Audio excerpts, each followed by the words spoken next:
Regardez vous-même. C'est une marche de protestation des populations ivoiriennes contre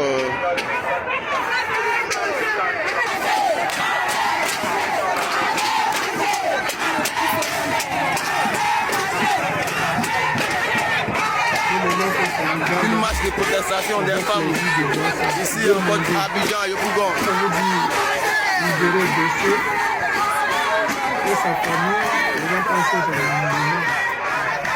La vie est chère, la vie est chère. Et les femmes aujourd'hui ont pris le devant à Abidjan. Elles ont pris les rues de Yopougon en train de manifester, en train de crier les mécontentements. Quand c'est trop exagéré, le peuple n'en peut plus. Ils n'en peuvent plus. Les gens ont faim. Ils roulent dans les Rolls-Royce, ils roulent dans les limousines, ils roulent dans les Lamborghini, alors que nos parents n'arrivent même pas à payer un bidon d'huile. Même le kilo de riz, les gens ne mangent même plus la viande en Côte d'Ivoire. C'est normal que les gens manifestent. Vous avez vu cette petite manifestation. Ce n'est pas organisé par un parti politique. Ici, là, ce n'est pas PPACI, ce n'est pas un autre parti politique quelconque.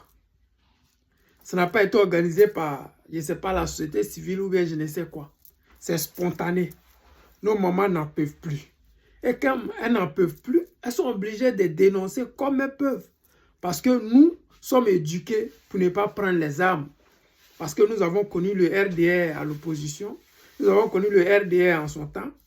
Quand eux, ils avaient faim, c'est les lance-roquettes qu'ils avaient en main pour tuer les militaires, les gendarmes, pour égorger nos parents, policiers, gendarmes qui étaient censés les protéger pendant leur manifestation. Et quand ces policiers-là ripostaient, ça montrait sur France 24, RFI et consorts, que oui, les manifestants ont été réprimés dans le sang. Mais ils ne disent pas que c'est le RDR, sa branche armée rebelle, qui tirait sur les policiers et que les policiers ont répliqué. Ça, c'était la gouvernance du président Laurent Gbagbo. Nous étions pris en otage par les Occidentaux avec les presses mensongères. Parce qu'à l'époque, on n'avait pas droit à la parole. Il n'y avait pas de Facebook, il n'y avait pas de WhatsApp, il n'y avait pas de YouTube et consorts. Tout le monde avalait ce que RFI, France 24, TV5, BBC annonçaient au monde entier. Tout le monde disait c'est vrai ce qu'ils disent parce que les gens pensaient que la presse occidentale, elle était libre. Aujourd'hui en Ukraine, nous voyons qu'elle n'est pas libre. Mais nous, Ivoiriens, nous avons su ça depuis longtemps. En Côte d'Ivoire, on trouvait des corps sans vie, sans passeport, sans vêtements.